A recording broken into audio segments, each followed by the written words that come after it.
আল্লাহ সুবহানাহু ওয়া তাআলার দ্বিতীয় গুণ, যেটা ইসমে আজম হওয়ার সম্ভাবনা আছে, যেটা আয়াতুল কুরসিতে শুরু হয়েছে, আল্লাহু লা ইলাহা ইল্লা হুয়াল হাইয়ুল কাইয়্যুম। আমরা যখন এই গুণটার অর্থ করি যে চিরঞ্জীব চিরস্থায়ী, তখন কিন্তু বোঝা যায় না যে এই গুণটার আসলে মর্মার্থ কী। একটা উদাহরণ দিলে আপনি এই গুণের মর্মার্থটা বুঝতে পারবেন। মনে করেন বাবা বৃদ্ধ বয়স্ক, কিন্তু তারপরেও কাজবাজ করতে পারে, ইনকাম করতে পারে, টাকা নিয়ে আসতে পারে। তো এরকম সময়ে ছেলে খুব হতাশ, বাবার ছেলে খুব হতাশ।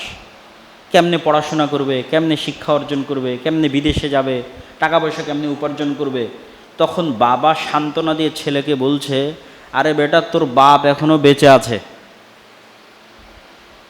তোর বাপ এখনো মরেনি, তোর বাপ এখনো বেঁচে আছে। তোকে কি করা লাগবে, কি খাওয়ানো লাগবে, কোথায় পাঠানো লাগবে, কি পড়ানো লাগবে, তোর বাপ বেঁচে থাকতে তুই চিন্তা করিস না। তো মানুষ যে আর এক মানুষকে চ্যালেঞ্জ দেয় যে আমি কিন্তু এখনো বেঁচে আছি, মরিনি রে, তো আল্লাহ বলছে আল্লাহু লা ইলাহা ইল্লা হুয়াল হাইয়ুল কাইয়্যুম। মানুষ যখন চরম বিপদে, তখন যেন আর মনে থাকে যে আল্লাহ মরেনি, আল্লাহ মরে না, বেঁচে আছে, আল হাই। এই জন্য রাসূল সাল্লাল্লাহু আলাইহি ওয়াসাল্লাম বদরের যুদ্ধে এই নামটা বারবার উচ্চারণ করছিলেন যে আল হাইয়ুল কাইয়্যুম বিরহমাতিকা আস্তাগীস। আল্লাহ তো মরেনি, আল্লাহ তো মরে না, আল হাই। ওই উদাহরণের সাথে কানেক্ট করলে আপনি আল্লাহর এই নামের অর্থটা বুঝতে পারবেন। আল কাইয়্যুম, তিনি নিজে টিকে থাকেন, টিকে আছেন, আর সারা আসমান জমিন এবং তার মধ্যে যা কিছু টিকে আছে তার আল কাইয়্যুম এই নামের কারণে টিকে আছে। কাইয়্যুমুস সামাওয়াতি ওয়াল আরজ, সূর্য সূর্যের জায়গায় থাকতো না, ছিটকে পড়ে যেত যদি আল্লাহ কাইয়্যুম না হতো। চাঁদ চাঁদের জায়গায় থাকতো না যদি আল্লাহ কাইয়্যুম না হতো। আসমান আসমানের জায়গায় থাকতো না যদি আল্লাহ কাইয়্যুম না হতো। পৃথিবী পৃথিবীর জায়গায় থাকতো না, ভেঙে টুকরো টুকরো হয়ে যদি আল্লাহ কাইয়্যুম না হতো। শূন্যে পৃথিবীকে স্থির রেখেছে, ঘুরতেছে, সব কাইয়্যুম টিকে আছে, আল্লাহ কাইয়্যুম। এই জন্য আল হাইয়ুল কাইয়্যুম, চিরঞ্জীব চিরস্থায়ী। এই জন্য আল্লাহ সুবহানাহু ওয়া তাআলা কোরআন মাজিদে বলছেন কুল্লু শাইইন হালিক ইল্লা ওয়াজহা, সারা পৃথিবীর সব কিছু ধ্বংস হয়ে যাবে, এমনকি আরশ বহনকারী ফেরেশতারাও মৃত্যুবরণ করবে, জিবরাইলও মৃত্যুবরণ করবে, মালাকুল মউত যে মানুষের জীবন কবজ করে সেও মৃত্যুবরণ করবে। শুধু বেঁচে থাকবে কে? কাইয়্যুমকে, হাইকে, আল হাইয়ুল কাইয়্যুম, চিরঞ্জীব চিরস্থায়ী, শুধু তিনি থাকবেন। আল্লাহ সুবহানাহু ওয়া তাআলার দ্বিতীয় আর একটা নাম, যেটারও ইসমে আজম হওয়ার সম্ভাবনা আছে, সেটা হচ্ছে সামাদ। এই নামটা পবিত্র কোরআনে আর কোথাও, এই নামটা উচ্চারণে বেশি ভাবগম্ভীর্যপূর্ণ, বেশি শক্ত, বেশি প্রভাবশালী। তো সামাদ নামের অর্থ কী? সামাদ নামের হুবহু অনুবাদ বাংলা ইংরেজিতে করা সম্ভব নয় ব্যাখ্যা ছাড়া। যে একটা শব্দ দিয়ে আমি অনুবাদ করে দিলাম রহমানের মতো দয়ালু, এইভাবে অনুবাদ হয় না সামাদ নামের। এর ব্যাখ্যা লাগবে। এর এক নম্বর ব্যাখ্যা হচ্ছে আল্লাহ সুবহানাহু ওয়া তাআলা আত্মনির্ভরশীল, অমুখাপেক্ষী, এক নাম্বার। দুই নাম্বার, সাথে সাথে সারা পৃথিবীর সকল কিছু একে অপরের তো মুখাপেক্ষী অবশ্যই, তার পাশাপাশি তারা আল্লাহর ওপর নির্ভরশীল, দুটো একসাথে।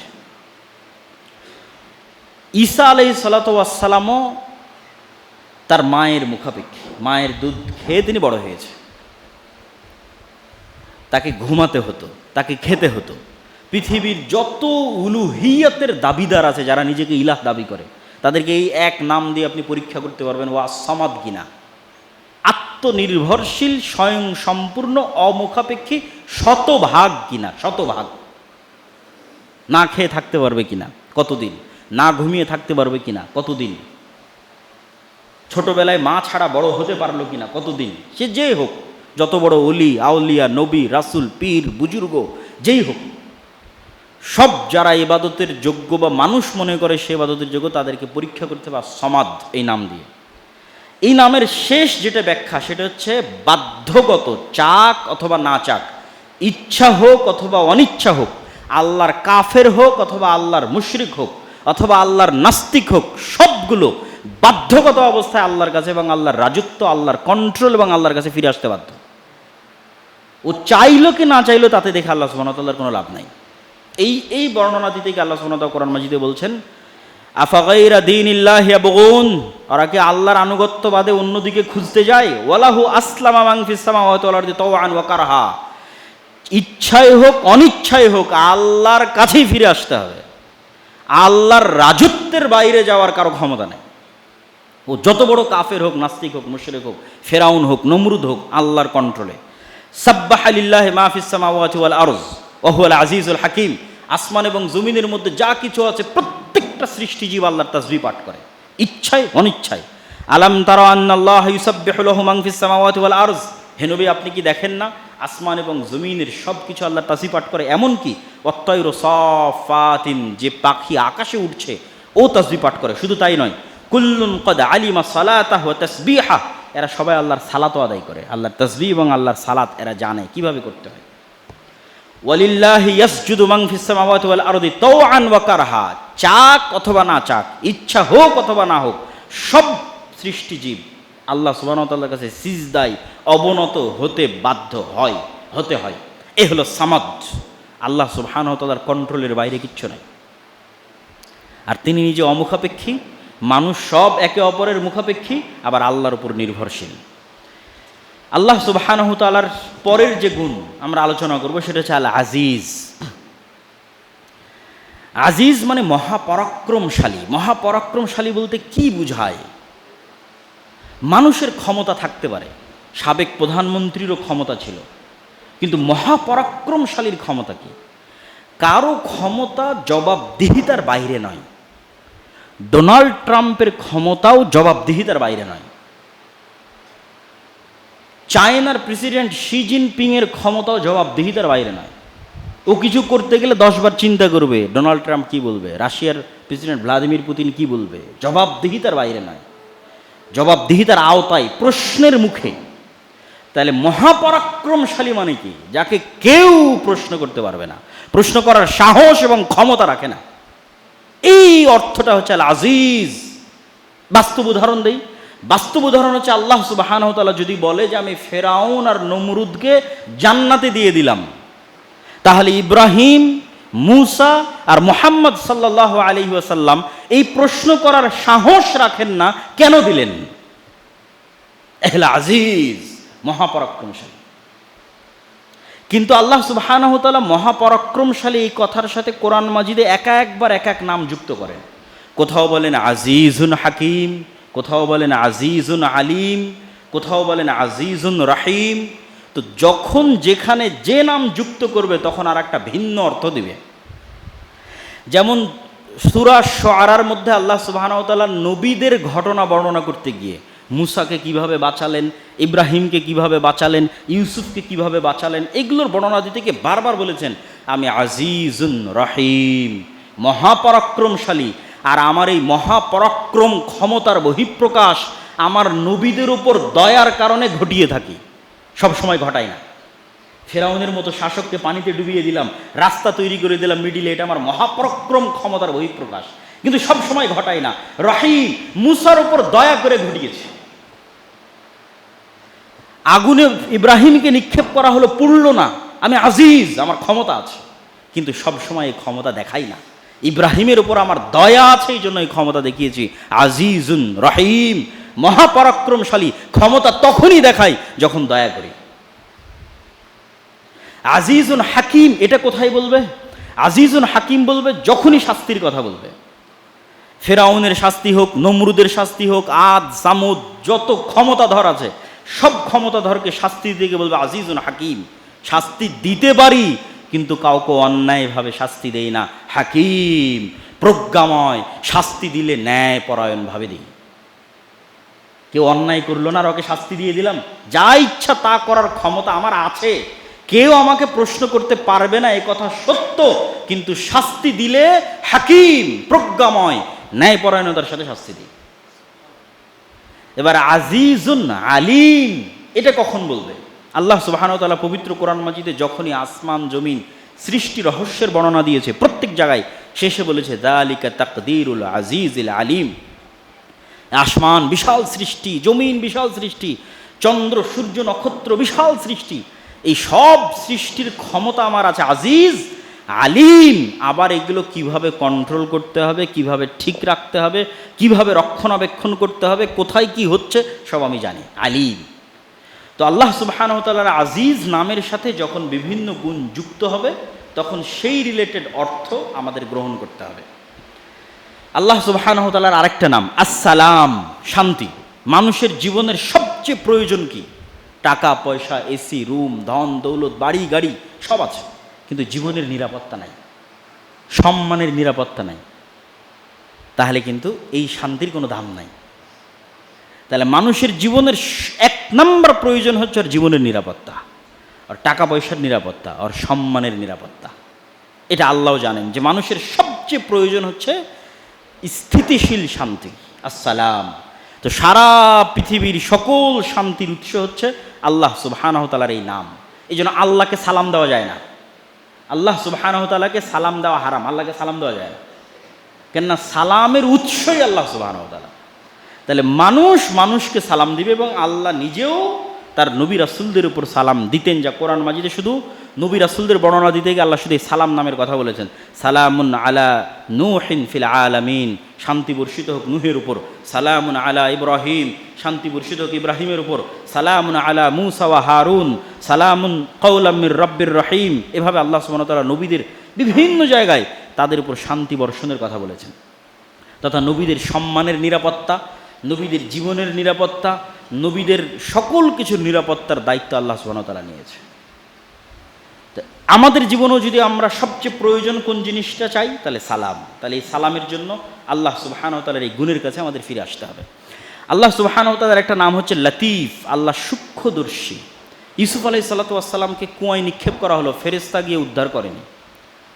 ইউসুফ আলাইহিস সালাতু ওয়াস সালামকে মিথ্যা অপবাদ দেওয়া হলো, জিবরাইল এসে বলল না যে ইউসুফ সত্যবাদী, না। ইউসুফ আলাইহিস সালাতু ওয়াস সালামকে জেলখানায় বন্দি করা হলো, ফেরেশতা এসে দেওয়াল ভাঙে ইউসুফকে বের করলো না। তাহলে আল্লাহ কোনো কিছু হুমজিক্যালি হঠাৎ করে ঘটান না, লতিফ, খুবই সূক্ষ্ম প্ল্যান আল্লাহ সুবহানাহু ওয়া তাআলার। মানুষ এই জন্য এখন মনে করবে এটা আমার জন্য অকল্যাণকর, কিন্তু আল্লাহ জানে এর পিছনে কি কল্যাণ আছে। তাৎক্ষণিক দৃষ্টিতে ইউসুফের কুয়ায় নিক্ষেপ হওয়া অকল্যাণকর, কষ্টদায়ক। তাৎক্ষণিক দৃষ্টিতে ইউসুফের উপর অপবাদ অকল্যাণকর, 7 বছরের জেল খাটা অকল্যাণকর, কিন্তু আল্লাহ জানেন এই প্রত্যেকটা ধীরে ধীরে কেটে যাবার, আমি এভাবে ইউসুফকে রাজত্ব দান করব মিশরের। এই জন্য এই আয়াত যখন কোরআনে ইউসুফ আলাইহিস সালাতু ওয়াস সালামের ঘটনা বর্ণনা করা হয়েছে, তখনও ইউসুফ আলাইহিস সালাতু ওয়াস সালাম যখন ছোটোবেলায় স্বপ্নে দেখলেন যে ইন্নী রাআইতু আহাদা আশারা কাওকাবা, হে আল্লাহ আমি দেখছি, হে আমার পিতা আমি দেখছি 11টা তারকা আমাকে সিজদা করছে। এবার দীর্ঘ 30-40 বছরের ঘটনার পর যখন ইয়াকুব আলাইহিস সালাতু ওয়াস সালাম তার সন্তানদের সহ মিশরে ফিরে গেলেন, যখন ইউসুফ আলাইহিস সালাম রাজা, তখন তারা তাকে সম্মানের সিজদা করলেন। তো এই সম্মানের সিজদার বর্ণনা করতে গিয়ে এবার ইউসুফ আলাইহিস সালাম বলছে কোরআনের বর্ণনা, ইয়া আবাতি হাদা তাবিলুর ইয়ায়া, হে আমার পিতা, এটাই ওই যে ছোটবেলা আমি স্বপ্ন দেখেছিলাম 11টা তারকা আমাকে সিজদা করবে, ওই স্বপ্নের তাবির। ইন্না রব্বি লাতিফুল লিমা ইয়াশা, আল্লাহ যদি কিছু করতে চান হুট করে করেন না, অত্যন্ত সূক্ষ্মভাবে করেন, মানুষ বুঝতেই পারবে না কিভাবে ঘটবে। এই 11 জনের সিজদা দিতে কত ঘটনা আছে, এতগুলো ঘটনা পার হয়ে গিয়ে 11 জন সিজদা দিল। তো মূসা আলাইহিস সালাতু ওয়াস সালামকে বাঁচাতে হবে, মূসা আলাইহিস সালাতু ওয়াস সালামকে মানুষ করতে হবে, আল্লাহর প্ল্যান সূক্ষ্ম। যে তার সবচেয়ে বড় শত্রু, তার ঘরে তিনি লালন পালন করলেন। মুহাম্মদ সাল্লাল্লাহু আলাইহি ওয়াসাল্লাম যখন শিয়াবে আবি তালেবে তথা গৃহবন্দী অবস্থায়, কুরাইশরা গৃহবন্দী করে রেখেছে বানু হাশেম এবং বানু মুত্তালিব গোত্রকে, কোনো খাবার নাই, 3 বছর যাবৎ গৃহবন্দী। এই 3 বছরে আস্তে আস্তে ঘুনে পোকা ওই গৃহবন্দির ঘোষণা যেটা কাবা ঘরে লাগানো ছিল ওটা খেতে থেকেছে 3 বছরে খেয়ে শেষ করে দিয়েছে, এরা কেউ খুলে দেখেনি। এবার মোহাম্মদ সাল্লাল্লাহু আলাইহি ওয়াসাল্লাম তার চাচা আবু তালেবকে বলছে, চাচা, কাবা ঘরে যে চুক্তিপত্র লেখা আছে আমাদের গৃহবন্দির, ওটা ঘুনে পোকা খেয়ে শেষ করে দিয়েছে, অন্ত নাই, ওখানে যাওয়ারই সুযোগ নাই, বন্দি অবস্থায় আছে। তখন আবু তালেব আবু জাহেলদেরকে ডাক দিয়ে বলছে, আমার ভাতিজা সত্য বলে, আমার ভাতিজা বলেছে কাবা ঘরে তোমরা যে চুক্তিপত্র লিখে রেখেছো গৃহবন্দির, ওটা উই পোকা খেয়ে শেষ করে দিয়েছে। যদি আমার ভাতিজার কথা সত্য হয় গৃহবন্দী মুক্ত করে দিতে হবে, আর যদি আমার ভাতিজার কথা মিথ্যা হয় তাহলে মুহাম্মদ সাল্লাল্লাহু আলাইহি ওয়াসাল্লামকে তোমরা যা করতে চাও করতে পারো, আমার কোনো আপত্তি নেই। খুলে দেখা গেল কাবা ঘর থেকে পাতা খুলে দেখা গেলো, হ্যাঁ আসলে ঘুই পোকা খেয়ে শেষ করে দিয়েছে। তো মুহাম্মদ সাল্লাল্লাহু আলাইহি ওয়াসাল্লামের মতো শ্রেষ্ঠ নবীকে গৃহবন্দী থেকে মুক্ত করতে হবে, তো আল্লাহর প্ল্যান কত সূক্ষ্ম, যেই পর্যন্ত মানুষের চিন্তা শক্তিও যেতে পারে না। এইভাবে আল্লাহ সুবহানাহু ওয়া তাআলা সাহায্য আসে, এইভাবে আল্লাহ সুবহানাহু ওয়া তাআলা প্ল্যান করে। অতএব আপনি কখনো বিপদে আছেন, কখনো সমস্যায় আছেন, যদি হতাশ হন তাহলে হবে না। আল্লাহর এই নামের কথা স্মরণ রাখতে হবে, লতিফুল লিমা ইয়াশা। আল্লাহ সুবহানাহু ওয়া তাআলা হালিম এবং সবুর, ধৈর্যশীল। কেন ধৈর্য ধারণ করেন, কি কারণ? আমেরিকা ইসরায়েল এত অত্যাচার করতেছে, আল্লাহ এত ধৈর্যশীল কেন? আল্লাহ যদি ধৈর্যশীল না হতো তাহলে সবার আগে বিপদে পড়তো মুমিনেরা। কেন মুমিনেরা বিপদে পড়তো? তাহলে আপনি একটা পাপ করলে সাথে সাথেই শাস্তি আসা লাজিম। কেন আল্লাহ ধৈর্যশীল নয়? আপনি চাচ্ছেন যে আমেরিকা ইসরায়েল পাপ করতেছে, ওর উপর আল্লাহ শাস্তি দিক, তাহলে এবার আপনি যে পাপ করতেছেন তা আপনার উপর তো সাথে সাথে শাস্তি আসবে, তখন আপনি কোথায় যাবেন? তো আল্লাহ সুবহানাহু ওয়া তাআলার ধৈর্যের গুণ মুমিনকে উপকার দেয় কিভাবে? ক্ষমা চাওয়ার সুযোগ দেয়। ভুল করেছো, আল্লাহ ধৈর্য ধারণ করছে, ক্ষমা চাও। আর কাফের মুশরিককে বিপদে ফেলে কিভাবে? ও তো মনে করছে আরে আমি তো এত অন্যায় করি, কই কেউ তো আমাকে ধরে না, তখন আরও অন্যায় করে, ধোঁকা। কিন্তু যখন আল্লাহ সুবহানাহু ওয়া তাআলা ধরবেন তখন ইন্না বাতশা রাব্বিকা লাশাদীদ, খুব শক্তভাবে ধরবেন। তাহলে আল্লাহ সুবহানাহু ওয়া তাআলার ধৈর্য আছে মানে আল্লাহ ছেড়ে দিচ্ছেন এটা কখনোই নয়, কিন্তু এর মধ্যে মুমিনদের উপকার আছে। এই জন্য রাসূল সাল্লাল্লাহু আলাইহি ওয়াসাল্লাম একটা হাদিসে বলছেন, লাইসা আহাদুন আসবারা আলা আযান সামিআহু মিনাল্লাহ। আল্লাহ সুবহানাহু ওয়া তাআলার চাইতে আসমান এবং জমিনের মধ্যে কেউ ধৈর্যশীল নাই। ওয়ালাউ ইউআখিযুল্লাহুন নাসা বিজুলমিহিম, যদি আল্লাহ মানুষকে শাস্তি দিতে চাইতো মানুষের পাপের কারণে, সাথে সাথে মা তারাকা আলাইহা মিন দাব্বা, তাহলে পৃথিবীতে একটা প্রাণীও বেঁচে থাকতো না। তো সবার আগে আমরাই বিপদের মুখোমুখি হতাম। তাহলে আল্লাহ সুবহানাহু ওয়া তাআলার ধৈর্যের গুণ থাকাতে মুমিনদের লাভ আছে, আর কাফেরদের ক্ষতি কোথায়? এই জন্য ধৈর্যের গুণ সর্বশ্রেষ্ঠ।